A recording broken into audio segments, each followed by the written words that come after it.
বর্তমান জামানায় যে আন্তর্জাতিক যত খেলা আছে, এই আন্তর্জাতিক খেলাগুলোর মৌলিক 4টা ক্ষতি আছে। কয় ক্ষতি? সবাই আমার সাথে বলেন। 1 নাম্বার সময়ের অপচয়, 2 অর্থের অপচয়, 3 লেখাপড়ার ক্ষতি, 4 চারিত্রিক অবক্ষয়।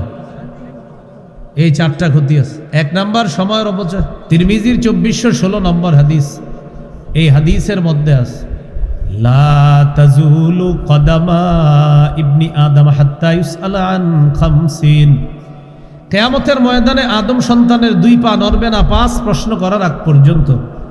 এর মধ্যে প্রথম 2 প্রশ্ন হবে জীবন যৌবন কোন কাজে কাটাইছো সম্পর্কে জিজ্ঞাসা করা হবে। জীবন যৌবনের এই সময় তুমি কোন কাজে কাটাইছো, এটা হবে প্রথম 2 প্রশ্ন। তাহলে সময়ের অপচয়। 2 নাম্বার অর্থের অপচয়। এমন বর্তমান জামানায় এমন কোন আন্তর্জাতিক খেলা নাই যে খেলার মধ্যে জুয়া নেই। কি নাই বলেন তো? জুয়া নেই। সূরা মাইদার 90 নম্বর আয়াতে আল্লাহ বলেন, ইয়া আইয়ুহাল্লাযীনা আমানু ইন্নামাল খামরু ওয়াল মাইসিরু ওয়াল আনসাবু ওয়াল আজলাম রিজসুম মিন আমালিশ শাইতান। হে ঈমানদারগণ, নিশ্চয়ই মদ, নিশ্চয়ই জুয়া, নিশ্চয়ই দেবদেবী, নিশ্চয়ই ভাগ্য নির্ণয়ক স্বর, এগুলা হলো নাপাক, এগুলা শয়তানের কাজ। ফাজতানিবুহু, এইগুলা থেকে তোমরা বিরত থাকো। বলেন তো 4টা জিনিসকে আল্লাহ নাপাক বললেন, এর মধ্যে 2 নাম্বার জুয়া। জুয়াকে আল্লাহ বলছে নাপাক। বলেন জুয়া কি? আমাদের সমাজের কিছু জুয়ার চিত্র শোনেন। রাস্তা দিয়ে হাঁটতেছে যুবকরা, টেলিভিশনের সামনে দাঁড়ায় বলবে আজকে অমুকে জিতবে, জিতলে এত টাকা, না জিতলে এত টাকা। এটা চলন্ত জুয়া। আরেকটা জুয়া আছে, খেলা দেখবে, দেখার সময় বলার যদি খারাপ হয়, ব্যাটসম্যান যদি ভালো হয়, তাহলে বলবে এই ওভারে এত রান হবে, হলে এত, না হলে এত। এটা চলন্ত জুয়া। আরেকটা জুয়া আছে, ঘরে বৈশা মোবাইলে অ্যাপসের মাধ্যমে জুয়া খেলা। আপনি পৃথিবীর যে কোনো প্রান্তে থাকেন, মোবাইলে অ্যাপসে আপনি জুয়া খেলবেন যে আজকে অমুকে জিতবে। এটা হলো মোবাইলে অ্যাপসের জুয়া। মোবাইলে অ্যাপসের যে জুয়া খেলেন, এই অ্যাপসের অ্যাড দেয় কারা?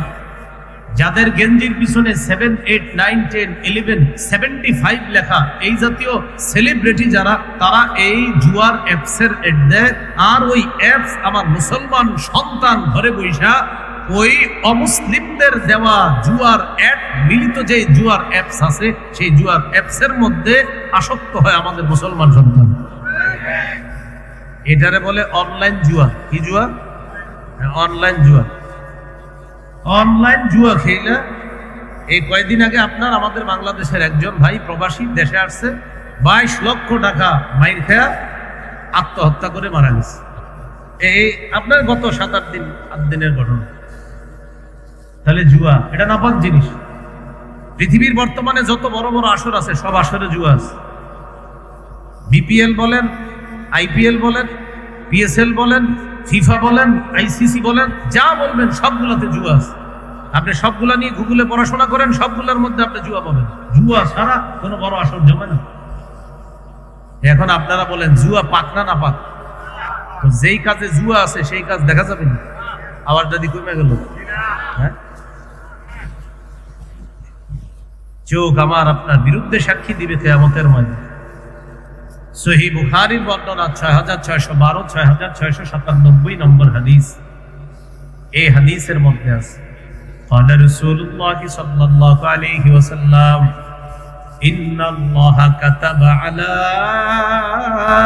ابن آدم حظه من الزنا أدرك ذلك لا محالة। আল্লাহ তাআলা আদম সন্তানকে জিনার পরীক্ষা দ্বারা পরীক্ষা করবেন। ফাজিনাল আইনি আন-নাজরু, চোখের জিনা হলো দেখা। ওয়া জিনাল লিসান আল-মানতিক, মুখের জিনা কথা বলা। ওয়ান নাফসু তামান্না ওয়া তাশতাহি, অন্তরের জিনা কল্পনা করা। হাদিসের মধ্যে 1 নম্বরে নবী বললেন চোখের জিনা দেখা। যাকে দেখা সরাসরি চোখের জিনা, তাকে যেখানে দেখবেন সেখানেই চোখের জিনা হবে। সেটা মোবাইলে বলেন, টেলিভিশনে বলেন, যেখানে বলেন সেখানে দেখবেন, এটা চোখের জিনা হবে। আল্লাহ জিনা থেকে আমাদেরকে হেফাজত করেন। তাহলে চোখ, এই চোখ কিন্তু আমার আপনার বিরুদ্ধে সাক্ষী দিয়ে দিবে কিয়ামতের ময়দানে। এই জন্য মনে রাখবেন, আন-নজরু সাহমুন মিন সিহামি ইবলিস। নজর, চোখ হলো ইবলিশের একটা বিষাক্ত তীর। চোখ হলো ইবলিশের একটা বিষাক্ত তীর। এটার মাধ্যমে সে মানুষকে পথভ্রষ্ট করার চেষ্টা চালায়। আল্লাহ আমাদেরকে হেফাজত করে। এই হলো আপনার চোখের সাক্ষী। এরপরে আয়াতে আল্লাহ বলেন ওয়া জুলুদুহুম, চামড়া তাদের বিরুদ্ধে সাক্ষী দিবে। সেদিন মানুষগুলা চামড়াকে বলবে ওয়াকালু লিজুলুদিহিম লিমা শাহিদতুম আলাইনা, মানুষ বলবে চামড়া তুই কেন আমাদের বিরুদ্ধে সাক্ষী দিলি? চামড়া জবাব দিয়ে দিবে আনতাকানাল্লাহুল্লাযী আনতাকা কুল্লা শাই, যে আল্লাহ চাইলে সবকিছুকে কথা বলাইতে পারেন, ওই আল্লাহ আজকে আমি চামড়াকে কথা বলার যোগ্যতা দান করছেন। চামড়া সেদিন কথা বলবে, আমার আপনার বিরুদ্ধে সাক্ষী দিয়ে দিবে। কয় প্রকার সাক্ষী গেল? দুই। এক নাম্বার গেল জমিন, দুই নাম্বার গেল অঙ্গ প্রত্যঙ্গ। আল্লাহ আমাদের সকলের অঙ্গ প্রত্যঙ্গ গুনাহ থেকে হেফাজত করেন। আমরা যেন এই জমিনের উপর থাইকা কোন গুনাহের সাক্ষী জমিনকে না বানাই, জমিনের উপর গুনাহ থেকে আল্লাহ আমাদেরকে হেফাজত করেন। সাক্ষী নাম্বার 3, সম্মানিত লেখক ফেরেশতাগণ। 30 নম্বর পারা একটা সূরা আছে, সূরার নাম সূরাতুল ইনফিতার। এই সূরার 10, 11, 12 নম্বর আয়াতে আল্লাহ বলেন ওয়া ইন্না আলাইকুম লাহাফিজিনা কিরামান কাতিবিনা ইয়ালামুনা মা তাফআলুন, নিশ্চয়ই তোমাদের কাছে আছে সংরক্ষিত ফেরেশতাগণ, সম্মানিত লেখকগণ, তোমরা যা করো তারা তা জানে। 25 পারা 14 নম্বর পৃষ্ঠা সূরা যুখরুফের 80 নম্বর আয়াতে আল্লাহ বলেন বালা ওয়া রুসুলুনা লাদাইহিম ইয়াকতুবুন, আমার ফেরেশতাগণ তাদের কাছে থাইকা তারা যা করে তাদের সমস্ত কর্মকাণ্ড লিপিবদ্ধ করে ফেলে। প্রিয় ভাইরা, আমার আপনার যত কর্মকাণ্ড সব লিপিবদ্ধ করে ফেরেশতারা। কিয়ামতের ময়দানে তৃতীয় সাক্ষী হবে ফেরেশতারা। ফেরেশতারা সাক্ষী দেওয়ার পর আল্লাহ বলবেন এভিডেন্স কোথায়, দলিল কোথায়, প্রমাণ কোথায়? তখন প্রমাণ উপস্থিত করা হবে। কি প্রমাণ?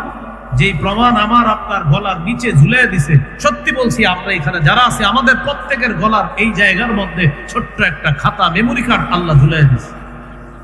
15 পারার 2 নম্বর পৃষ্ঠাে আল্লাহ বলেন ওয়া কুল্লা ইনসানিন আলজামনাহু তাইরাহু ফি উনুকি, আমি প্রত্যেক মানুষের গলার মধ্যে একটা আমলনামা ঝুলিয়ে দিয়েছি, প্রত্যেকের গলার মধ্যে অবধারিত করে দিয়েছি। আমার আপনার গলার মধ্যে এটা আছে, আমার আপনার প্রত্যেকের গলায় আছে।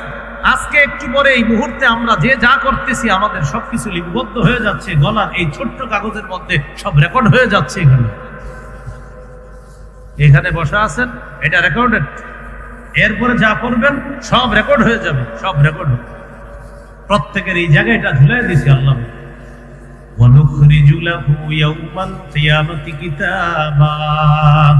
আমি কিয়ামতের ময়দানে আমলনামা বই আকারে বের করব। বলেন আমাদের এই আমলনামা কি আকারে বের করবে আল্লাহ? বই, বই, বই। ইয়ালকাহু মানশুরা, ওই বইটা বান্দা খোলা অবস্থায় পাবে, বইটারে খোলা পাবে। এবার আল্লাহ বান্দাকে বলবে ইকরা কিতাবা, বান্দা তুমি তোমার বইটা পড়ো, আমলনামা পড়ো। কাফা বিনাফসিকাল ইয়াউমা আলাইকা হাসিবা, হিসাবের জন্য আজকে তুমি যথেষ্ট। 15 পারা 18 নম্বর পৃষ্ঠা সূরা কাহফে আল্লাহ বলেন ওয়া তারাল মুজরিমিনা মুশফিকিনা মিম্মা ফিহি, নবী আপনি অপরাধীদেরকে দেখবেন তারা তাদের আমলনামার দিকে বড় বড় চোখ করে তাকায় আছে, আর তারা বলতে থাকবে মালি হাযাল কিতাব, আফসোস করে বলবে হায় হায় এটা কেমন আমলনামা। লা ইউগাদিরু সগীরাতান ওয়ালা কাবীরাতান ইল্লা আহসাহা, এই আমলনামার মধ্যে বড় ছোট কিছুই ছাড়ে নাই, সব দেখি এখানে লিপিবদ্ধ। প্রিয় ভাইরা, সবাই সবাই একটু কথাটা মাথায় নেন। বলেন তো আমাদের গলায় কি আছে? আমলনামা। বলেন কি আছে? আরো জোরে বলেন, আরো জোরে বলেন। এখানে যা করবেন, যা করছেন সকাল থেকে এই পর্যন্ত যা করেছেন রেকর্ডেড, সব হয়ে গেছে। যা করবেন সব এখানে লেখা হয়ে যাবে। এটা আল্লাহ বই আকারে বের করবে কিয়ামতের মাঠে। তাহলে 3 নাম্বার সাক্ষী ফেরেশতা, আর ফেরেশতাদের দলিল এভিডেন্স হবে কি? এই আমলনামা। এটা বই আকারে সেদিন আল্লাহ বের করে বলবে ঘটনা কি, তুমি কি কি করছো দেখো, আমি কিন্তু তোমার উপরে জুলুম করি নাই বান্দা, তুমি অপরাধ করছো তাই তোমার ঠিকানা জাহান্নাম। এই হলো 3 নাম্বার সাক্ষী। 4 নাম্বার প্রধান সাক্ষী, যেই সাক্ষীর অন্য কোনো সাক্ষী দরকার ছিল না, তিনি হলেন আল্লাহ। আল্লাহ তাআলা বলেন ওয়াকাফা বিল্লাহি শাহীদা, সাক্ষী হিসাবে আল্লাহই যথেষ্ট। মনে আছে না, আমি প্রথমে জবাব দিছি আল্লাহ সাক্ষী হিসাবে যথেষ্ট। তাহলে আল্লাহ বাকি 3 সাক্ষী কেন নিলেন? আল্লাহ প্রমাণ করাবেন আমি যে তোমাদের উপর কোনো জুলুম করি নাই, এটা প্রমাণ করানোর জন্য বাকি 3 সাক্ষী আল্লাহ দিবেন। আল্লাহ যেন কিয়ামতের ময়দানে আমাদেরকে প্রথম চান্সে মাফ করে দিয়ে প্রথম দলের সাথে জান্নাতি বানায়া দেন। এই 4 সাক্ষীর পর فأما من أوتي كتابه بيمينه, আমল নামা ওজন করা হবে, আমলের পাল্লা যার ভারী হবে এরপর কি হবে? আমল নামা ডান হাতে দেওয়া হবে কারো, কারোটা দেওয়া হবে বাম হাতে। ডান হাতে যার আমল নামা দেওয়া হবে ফায়াকুলু হাউম করাউ কিতাবিয়া, এই ব্যক্তি অন্যদের কাছে গিয়ে বলবে আমার আমল নামাটা পড়ে একটু দেখো আমি পাস করছি, আমার আমল নামাটা একটু পড়ো, ইকরাউ কিতাবিয়া ইন্নী যানানতু আন্নী মুলাকিন হিসাবিয়া, আমি জানতাম আজকে আমি হিসাবের মুখোমুখি হব, এটা আমি জানতাম। আমি যে আজকে হিসাবের মুখোমুখি হব এটা আমি জানতাম। বলেন কিয়ামতের ময়দানে হিসাবের মুখোমুখি হব, এটা আপনারা আজকে জানছেননি? আরো আগে কথা জানছেন কিনা? এই জন্য ওমর ফারুক রাদিয়াল্লাহু তাআলা আনহু বলেন হাসিবু ক্বাবলা আন তুহাসাবু, আসল হিসাবের মুখোমুখি হওয়ার আগে নিজের হিসাবটা নিজে প্রতিদিন করবা। ওয়াজিনু ক্বাবলা আন তুজানু, তোমার আমলনামা পরিমাপ করার আগে নিজেরে নিজে পরিমাপ করবা। সকাল থেকে সন্ধ্যা পর্যন্ত কতগুলা নাফরমানি করেছো এই হিসাবগুলা তুমি নিজেই প্রতিদিন করবা। ইমাম শাফি রাহমাতুল্লাহ আলাইহি বলেন আকালুন নাস, সর্বাধিক বুদ্ধিমান জ্ঞানী ওই ব্যক্তি মান হাসাবা ক্বাবলা আন তুহাসাবা, আসল হিসাবে মুখোমুখি হওয়ার আগে যে ব্যক্তি নিজের হিসাব দুনিয়াতে করলো সে সর্বাধিক বুদ্ধিমান ব্যক্তি। আরো বলছে কি জানেন? ওয়াসাল্লা মাআল জামাআতি ক্বাবলা আন তুসাল্লা আলাইহিল জামাআ, সবচেয়ে জ্ঞানী ওই ব্যক্তি যেই ব্যক্তির জানাজার নামাজ একটা দল পড়ার আগে সে দলের সাথে ফরজ নামাজগুলো পড়ে। আবার বুঝুন, ওই ব্যক্তি সবচেয়ে জ্ঞানী যেই ব্যক্তির জানাজার নামাজ অনেক বড় একটা দল এসে পড়ছে। ইমাম শাফি বলেন এক দল তার জানাজার নামাজ পড়ার আগে সে দলের সাথে দুনিয়াতে নামাজ পড়তো, এ হলো সবচেয়ে জ্ঞানী মানুষ। কিয়ামতের ময়দানে হিসাব হওয়ার পর যার আমলনামা ডান হাতে দেওয়া হবে ওই ব্যক্তি বলবে আমার আমলনামা পড়ে দেখো, আমি জানতাম আমি হিসাবের মুখোমুখি হব। এই জন্য প্রিয় ভাইয়ারা আমার সাথে একটা আরবি বলেন, সবাই বলেন মুহাসাবা। এবার আরেকটু বাড়ায় বলবেন, বলেন মুহাসাবাতুন নাফস। বলেন বাংলা আত্মসমালোচনা। এবার বলেন তো মুহাসাবাতুন নাফস অর্থাৎ আত্মসমালোচনা। এটা প্রতিদিন নিজে নিজে করবেন যে আমি আজকে কি করলাম, হায় হায় আমি কি করলাম, গত মুহররম থেকে এই মুহররম পর্যন্ত আমি কি করলাম। 1447 হিজরির মুহররম আমি পেলাম, এবার 1448 হিজরির মুহররম আমি পেয়ে গেলাম। 1447 হিজরির মুহররম থেকে 1448 হিজরির মুহররম, 1 বছর আমি কিভাবে কাটাইলাম, এই হিসাবগুলা নেওয়া, প্রতিদিনের হিসাব প্রতিদিন নেওয়া, এটাকে বলে আত্মসমালোচনা। এই ব্যাপারে কোরআনেও ইঙ্গিত আছে। সূরা হাশরের 18 নম্বর আয়াত, 28 পারা 7 নম্বর পৃষ্ঠা, সূরা হাশরের 18 নম্বর আয়াত। এই আয়াতে আল্লাহ বলেন ইয়া আইয়ুহাল্লাযীনা আমানুত্তাকুল্লাহ, হে ঈমানদারগণ তোমরা আল্লাহকে ভয় করো। ওয়াল তানজুর নাফসুম মা কদ্দামাত লিগাদ, প্রতিটা মানুষ যেন চিন্তা করে সে আগামীকালের জন্য কি সঞ্চয় করেছে, কি প্রেরণ করেছে, আগামীকালের জন্য কি প্রেরণ করেছে এটা যেন চিন্তা করে। বলেন তো কোন কালের জন্য? আবার বলেন আগামীকাল কবে? বলেন কালকে। বলেন আগামীকাল কবে? এই আগামীকাল তার উদ্দেশ্য আখিরাত। আখিরাত তার উদ্দেশ্য কি? আয়াতের তাফসীর হলো আল্লাহর কাছে আখিরাতের তুলনায় এই দুনিয়াটা কেমন যেন একদিনের সমান। এই দুনিয়া একদিনের সমান আখিরাতের তুলনায়, এর মানে এই দুনিয়াটা হলো একদিন আখিরাতের তুলনায়, একদিনের পর মানে আজকের পর কি আগামীকাল। এই জন্য আল্লাহ বললেন গদ লিগদ, প্রত্যেকটা মানুষ যেন আগামীকালের জন্য চিন্তা করে সে কি প্রেরণ করলো কবরের জন্য, আখিরাতের জন্য। এরপরে আল্লাহ কি বলে দেখেন ওয়াত্তাকুল্লাহ, আল্লাহকে ভয় করো। ইন্নাল্লাহা খাবীরুম বিমা তা'মালুন, নিশ্চয় আল্লাহ তোমাদের কর্মকাণ্ড সম্পর্কে সম্যক অবগত। খবীর বলছে, খবীরের ব্যাখ্যা হলো আল্লাযী ইয়ালামুস সিররা ওয়াল আলান, যিনি গোপন প্রকাশ্য সব কথা জানে তাকে বলে খবীর। এই যে আমি এখন আপনাদের সামনে কথা বলতেছি, এটা আল্লাহ জানেন, শোনেন। ভাই আপনারা কেমন আছেন সবাই? এটাও আল্লাহ শুনছে, আল্লাহ জানেন।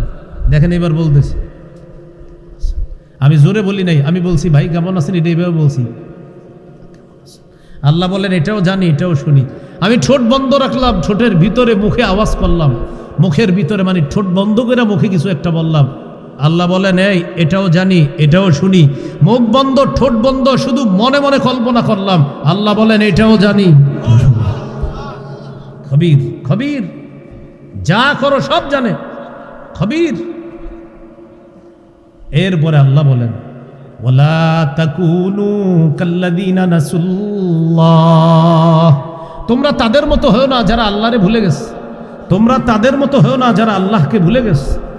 ফানসাহুম, ফলে তাদেরকে আল্লাহ আত্মভোলা বানিয়ে দিস।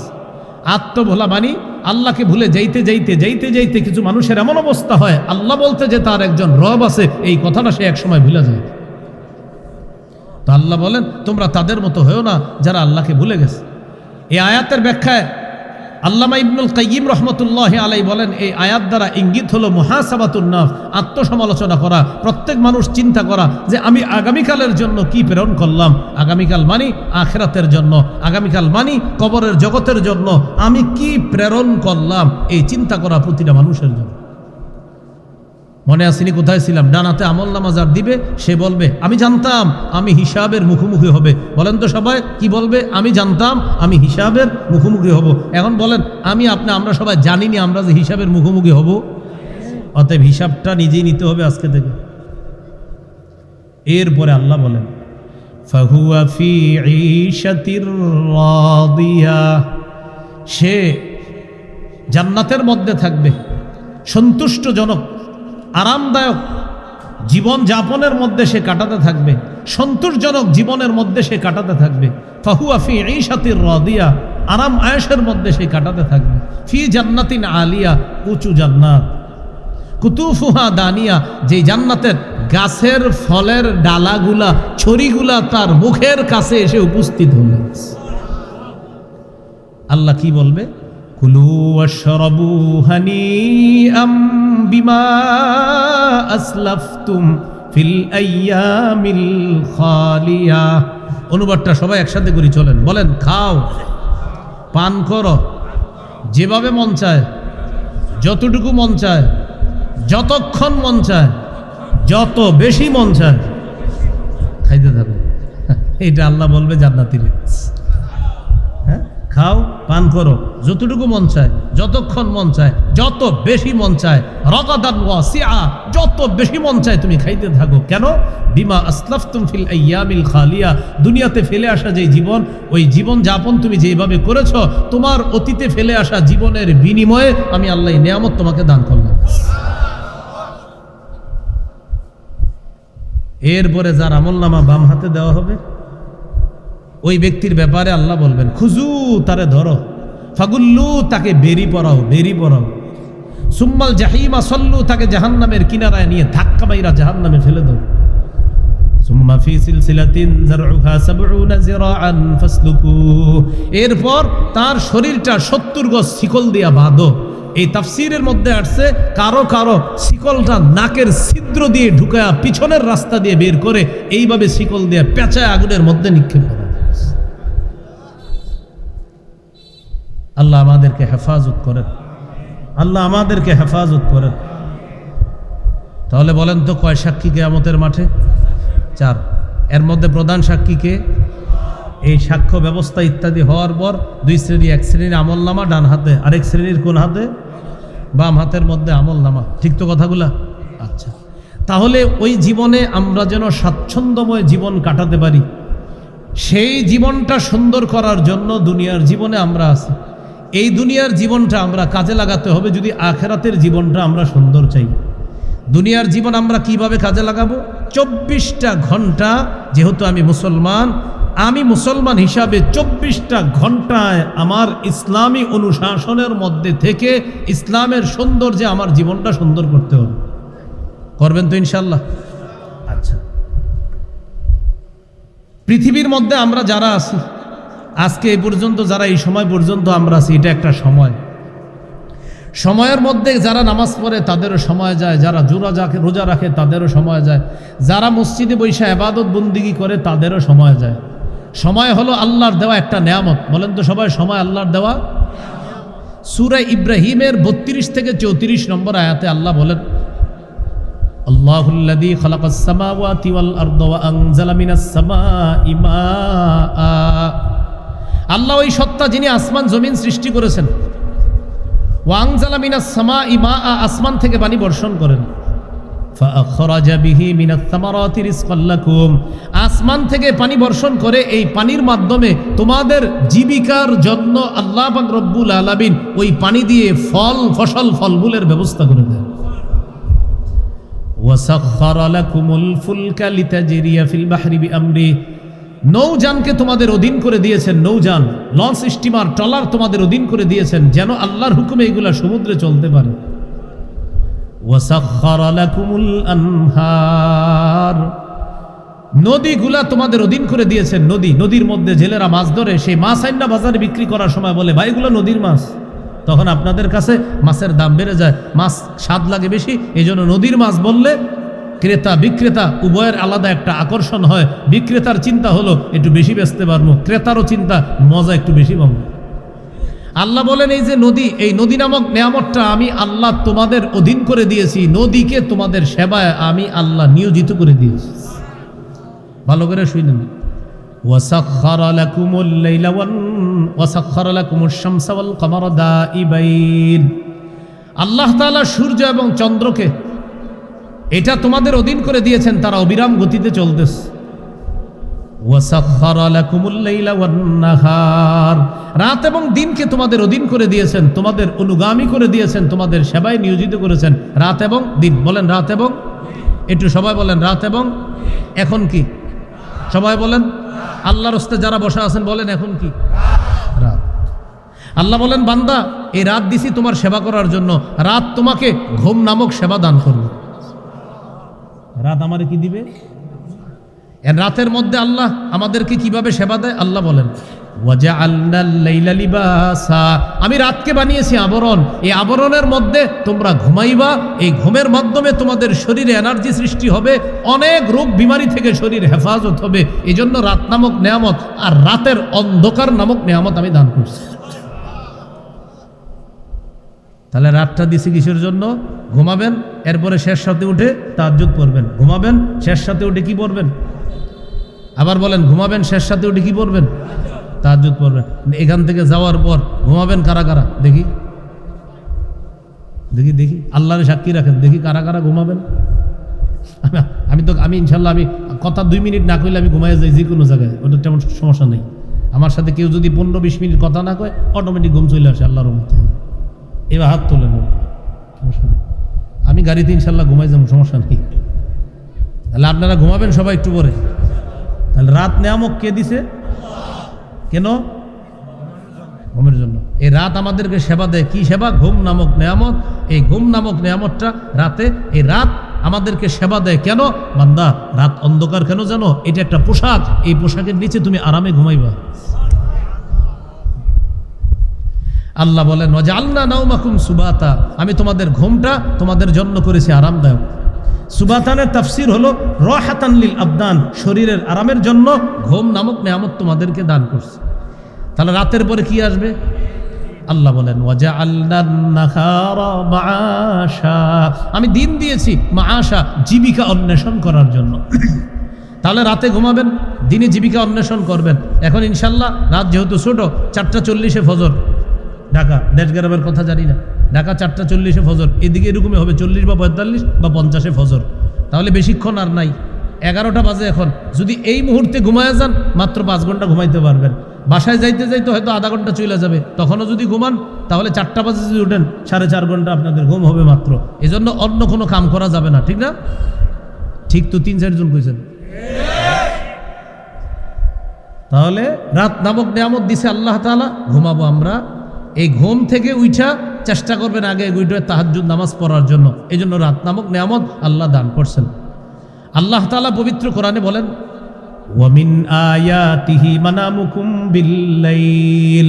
আল্লাহর নিদর্শনাবলীর মধ্যে এটা একটা নিদর্শন, বান্দা তোমরা যে রাতে ঘুমাও এটা আমি আল্লাহর নিদর্শন।